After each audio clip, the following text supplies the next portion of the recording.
Welcome to TVBS Meeting Room, where we tackle global issues with a view from Taiwan. I'm your host, Wenqi Yu. Today's guest is Ivan Kanapathy, former Deputy Senior Director for Asian Affairs in the Trump administration's White House National Security Council.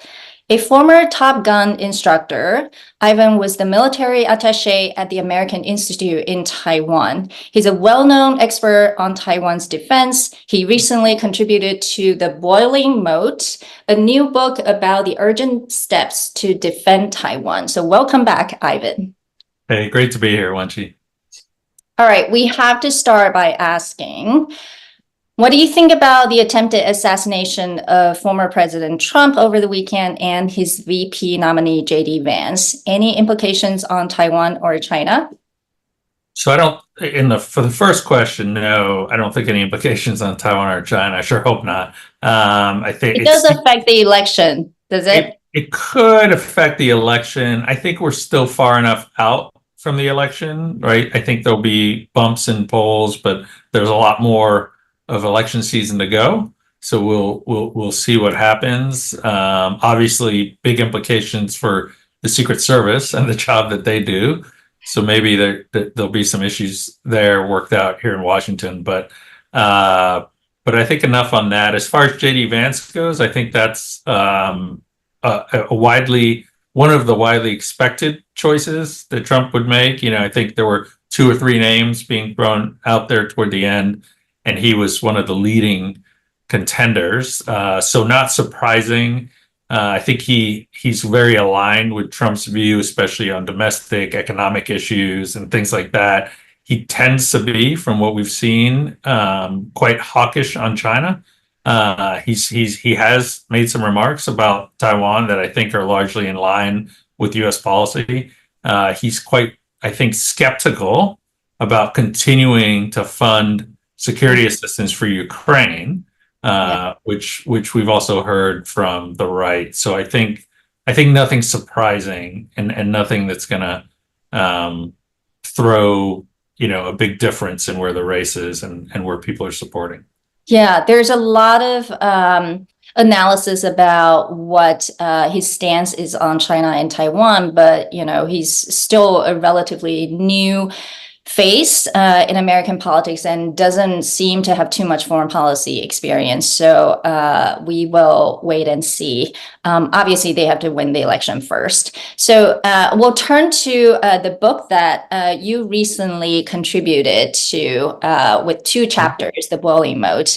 I understand that you and the editor, Matt Pottinger, were also in Taiwan maybe about a month ago or 2 to promote this book. So it's really about what Taiwan needs to do to strengthen its deterrence to preempt China's annexation, your chapters in particular. But before we delve into the details, can you share sort of the rationale behind the rising sense of urgency by the co-authors of this book? Yeah, so the editor, Matt Pottinger, was my boss, at the National Security Council, as you know, and we worked for years during the Trump administration, watching very closely what was happening. And I think it's a continuation of what's been happening for years before that and since that. And by what's been happening, what I mean is that deterrence it's eroding, meaning that China is building capabilities faster in a way that would tip the military balance to a point where they might feel much more confident about attempting an invasion. And so the urgency really comes from that sense that we're approaching. So it's the changing capabilities of the PLA. At what time would you say, what year, if you can pinpoint that, was when sort of the US side sort of, woke up and say, oh my God, PLA is doing something that, or is modernizing so fast that it's tipped the balance? So I would say, folks in the Defense Department identified this more than 10 or 15 years ago. Oh, wow. But as a whole of government, I would say the Trump administration, right, really kind of pointed to this and wrote, a whole new strategy and a whole new policy direction dealing with China in particular, but cross-strait issues being a huge part of that. And we really accelerated, for example, arms sales, security assistance, security cooperation, exchanges, and training with Taiwan. The Biden administration has continued on that path. And the question is, are we moving fast enough to kind of forestall the eventuality? And we've heard like the date Davidson window, or this date that CIA Director Bill Burns has talked about of 2027. That's a Xi Jinping goal, I guess PLA goal of having that capability. And it may not be an exact date, but I think as we approach the end of this decade, the closer we get to it, the more and more worried we have to be. And so that sense of urgency is what's pushing behind writing this book. Yeah, I think I'm a little bit taken aback when you say, sort of the defense folks have had this awareness for about 10, 15 years, which means this even dated back to maybe before Xi Jinping came to power. So the debate, as we know, in Washington, D.C. has been, or in the world has been, will Xi Jinping actually order to invade Taiwan, regardless of the PLA's capabilities? And you've also said in this book that, Taiwan's military, or at least, some former or even current military ranks don't really believe there's going to be a conflict across the Taiwan Strait. So why do you think there's such a gap in this kind of perception? So there's always been a gap between Washington and the Taiwanese military, for sure, in that perception, but that gap is really narrowed in the last few years. And so most of my observations that you noted date back to when I lived in Taiwan, which was 2014 to 17, and I engaged a lot with senior members of Taiwan's military at that time. I think, in the almost decade since then, a lot has changed. A lot has happened, obviously, on the world stage, whether it's Hong Kong, whether it's, the response to the Nancy Pelosi visit, whether it's, Putin's invasion of Ukraine and how China has been supporting it. Those have all led, I think now, I would suggest many more of Taiwan's senior military leaders don't consider it such an obscure possibility anymore. They think of it as a more real possibility. And I think there is work being done to remedy sort of the deficiencies.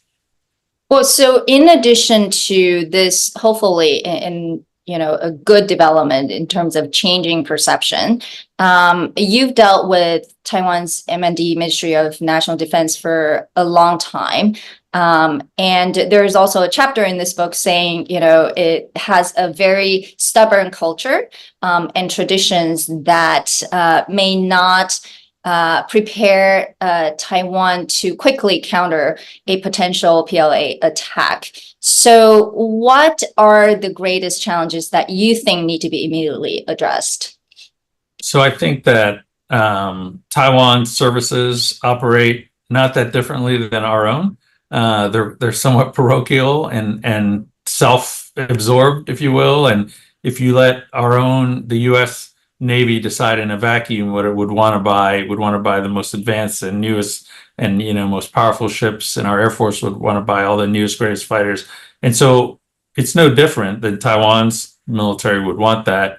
In the United States, we have I think a lot more civilian control on top of the military that has influence and has some expertise to input into that. And I think in Taiwan, there's less of that.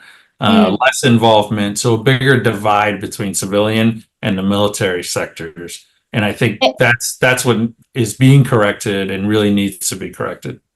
And why do you think there's that divide? I mean, I think primarily it's historical, right? And when she's better than I do, sort of the history. Of course, now we're going into a third DPP regime, but I would suggest even prior in the Ma Ying-jeou years, the civilians weren't that informed or paid that much attention to what the military was doing. I think there's a cultural difference there, where the military was sort of off and allowed to really do its own thing for many years. And I think a realization now that, political leadership needs to play a bigger role. Yeah. Well, you also wrote a whole chapter about the scenarios of China's use of force on Taiwan.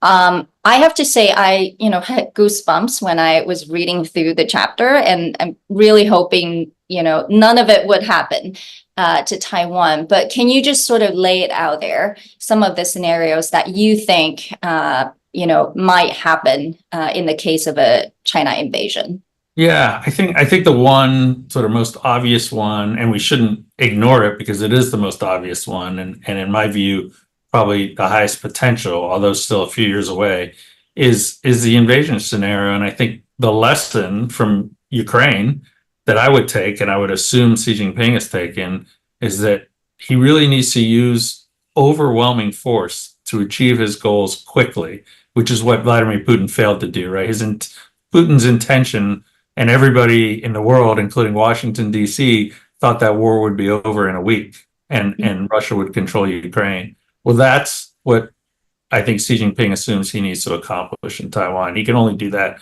with really a brutal and alarming amount of force, probably leading with a lot of missiles, hitting a lot of the key infrastructure, military sites around Taiwan to before actually, landing troops on Taiwan by 100,000, 200,000, 300,000, who knows, a lot of troops on Taiwan in order to secure it. So it sounds like it's contrary to some other analysts speculate that instead of taking, for example, the outlet, the islands outside of Taiwan, or blockade or other tactics, it sounds like you suggest that she will basically be very determined and deploy lots of forces, and in one take. Just want to take over Taiwan. Is that right? Well, so I think it's possible he could go for outer islands. I think most likely, as I wrote, would be Pratas Island. Dongsha would be the most likely, just because the Jinmen Matsu are really islands that I think are somewhat helpful politically for China to keep in play, if you will.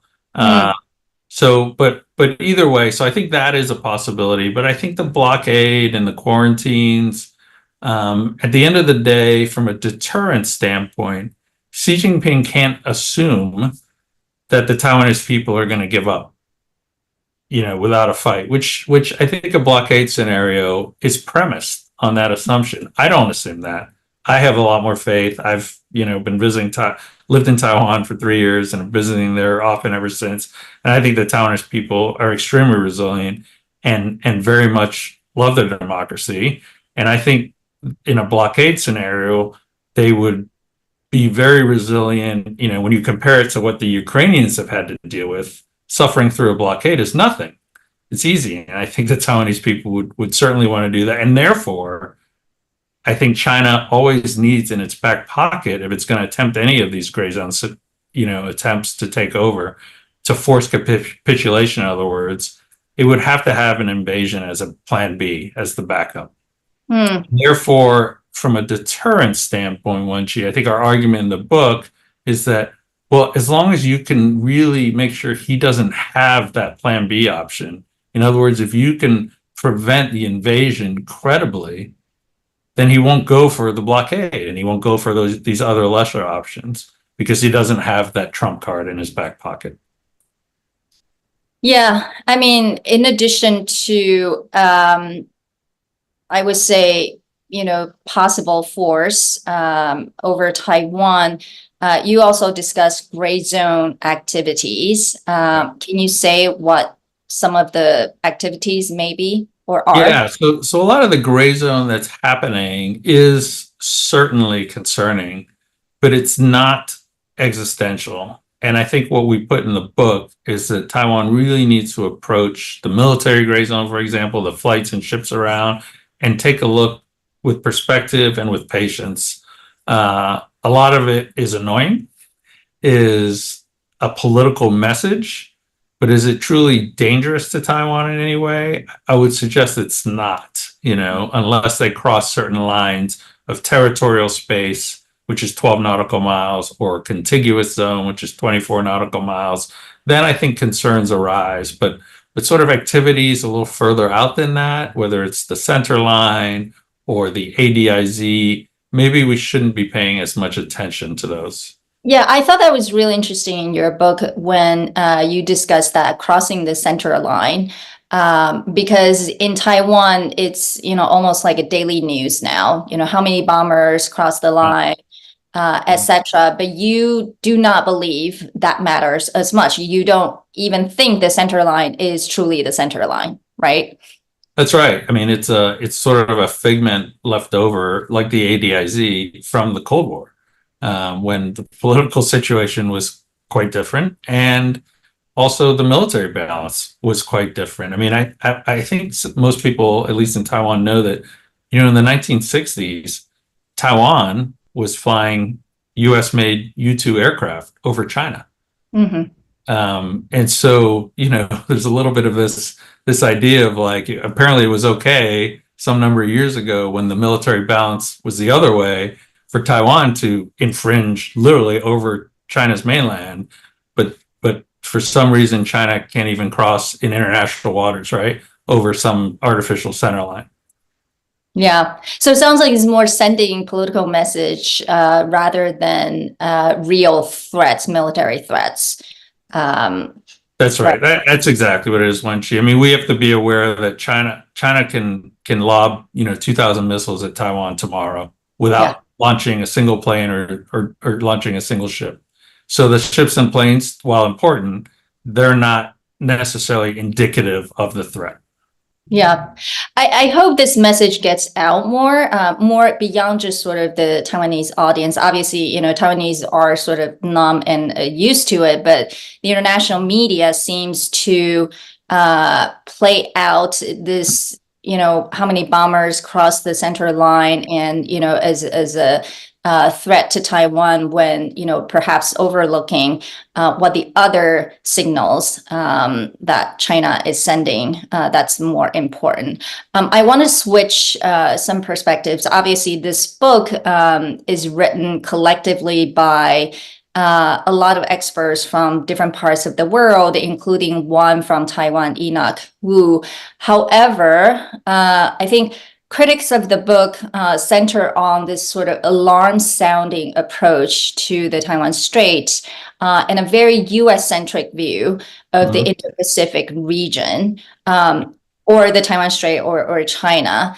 And so there are questions, of course, the noise has been there, sort of how much more does the U.S. want Taiwan to do in order to satisfy the demands of the U.S.? So how would you respond to that? Yeah, I mean, look, the editor and one of the main co-authors was Matt Pottinger, and then I wrote 2 chapters. So we're former U.S. national security officials, and we think unapologetically about an angle, the viewpoint from U.S. interests. But I would suggest very strongly, and then there are authors from Europe, Israel, Japan, and like you mentioned, Taiwan. Also, their viewpoints included in the book. But I would suggest that those interests overlap from all those countries, and that's what we've tried to show. I would push back a bit, because really the premise of the book, at least the chapters that I wrote for sure, are like, look, Taiwan needs to demonstrate that it wants to defend itself.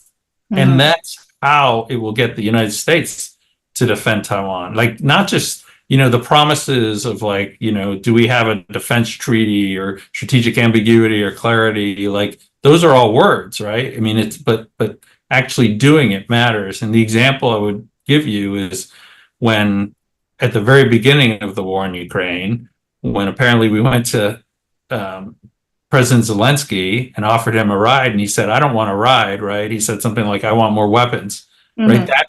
If Taiwan does that, the United States and its allies will be there. If Taiwan says, I give up, then that's fine. Also, not fine. It's not what we want, but like, there's nothing more we can do. And that's more the premise of the book, I think. It's not about what Taiwan's doing for America. It's what Taiwan's willing to do for itself. Yeah, I think it's a valid point, but I also have to ask, which is a lot of Taiwanese people ask, given how much Ukraine has shown its strength and determination to defend its own country, its own land, it seems that the US, in the end, its commitment is dwindling. So then again, right, it comes another argument, which is, do you rely so much on this approach, which is alignment with the US military defense, etc., or do you try to have a dialogue with Beijing, which may provide another kind of security? I don't know if you have a view on that. I kind of know what you may say. Yeah, I mean, I think this goes back to my previous comment, which is like I don't believe that's where the Taiwanese people are. I think the polling that I've seen over the years shows more and more that the Taiwanese people do not want to live, under sort of a greater China that is ruled by the Chinese Communist Party, no more than the people of Ukraine want to live under, Vladimir Putin. And so they are willing to fight, fight very hard on their own, with our assistance, but fight on their own. And so I think it's a good question, that the Taiwanese people obviously ultimately have to make that decision. But my observation is they are increasingly unwilling to join in a political union under the current leadership of China. Yeah, there's for sure less trust or more distrust in the regime in Beijing. However, going back to sort of strengthening Taiwan's defense and deterrence, there's also an argument that focusing on arming Taiwan and essentially building this military blocks in the Indo-Pacific region may not be viewed, of course, not viewed favorably, but by Beijing, but be viewed as a provocation in the eyes of Beijing. So how do we make sure that we strike the balance? It is truly deterrence, not provocation. Yeah, I think that's a really important point to raise. And I think all the military buildup, if you do it, without too much fanfare, but you have to do it and you can't compromise on it. The true capabilities that are needed in a quality way and in quantities as needed. You do what you have to do, and China will take the lessons it needs to. I don't think it would be provoked. I think it would be deterred. Now, if you do things very loudly and that are more about political signaling without the military assistance, that needs to come, then that's really, I think, the problem. And it's about, speaking softly and carrying a big stick, I guess, is better than doing the opposite. Can you give some examples when you say speaking loudly, political rhetoric? What may be some of the examples? Well, I think, there are definitely, the United States doesn't support any change in the status quo, right? And I'll be speaking for myself now that I'm not in government, but I think any indications that Taiwan would want to change legally their status, whether you call it independence or something else, short of that, would be considered a change in the status quo and probably unnecessary at this point, right? And it's if for example in Ukraine, if everybody believed and Putin believed that Ukraine could resist, he wouldn't have launched the invasion, but he believed that he could succeed. So I think ultimately it's still the majority of the decision falls on that evaluation of whether he thinks he can succeed in taking over militarily. And what would be considered as provocation? What would be the examples that you think will be crossing the line? I think any further shift toward, independence, I think anything Taiwan would do, for example, toward building a nuclear weapons program. We've seen that in the past. That's something I think China would react very strongly to, and maybe launch an attack for that. Again, like we talked about independence, but I think the true red lines are actually relatively few. And they like to say everything's a red line, but seen historically, we've crossed a lot of those red lines over the last few years, and China hasn't responded, at least not responded in What like were some of the examples that we've crossed the red lines? we've obviously sent, cabinet level officials. We've sent the Speaker of the House over to Taiwan. There's a lot more congressmen going over. And while the gray zone things happen, again, I would challenge you to point to what actual permanent damage or anything significant that has changed from the response from China. I don't think anything significant. We've also done things like station Marines at the American Institute in Taiwan, right? That was a huge red line. Even selling new F-16s to Taiwan was a red line for over a decade that, the Obama administration refused to cross because China warned them against it. And then we crossed it. And you know what? That actually enhances deterrence. So we were afraid of provocation in that case, and we delayed something that would have helped with deterrence, and we got into this deterrence deficit as a result during that time period. Yeah, so in some way, the US is testing Beijing as well. So if there is a second Trump administration, because this book has many recommendations and some are really good. How would you say the recommendations from this book may align with the possible second Trump administration's policy platform? And for, people that including yourself, who may return to the administration, how would things be different if there's going to be any change in terms of US policy towards Taiwan or China? Yeah, I think a lot of a second Trump administration policies, again, I'm not speaking for the campaign at all, but I think they would really pick up where the first Trump administration left off in general. And for the policies that were continued by the Biden administration, great. Then they've already moved forward, and we kind of keep moving in that sense. And I think most of the Taiwan issues you can group just in that way, that the Biden administration really has advanced some of the things that the Trump administration initiated.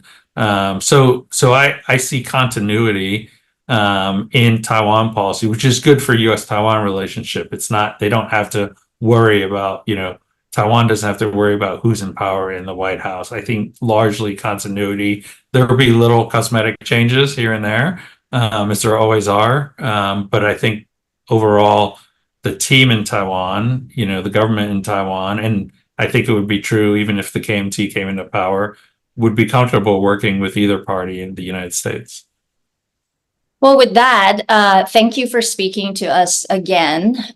We know that any major changes in DC have a ripple effect on Taiwan's security and place in the world. So as you said, continuity in terms of personnel and policy, as well as predictability, become essential to Taiwan, because after all, I think the United States is Taiwan's most important non-diplomatic ally, security guarantor, and protector. So thank you for playing a big part of the US policy role toward Taiwan, and we hope to have you back soon. Take care. Thanks for having me, Wenxi. Bye-bye now. All right.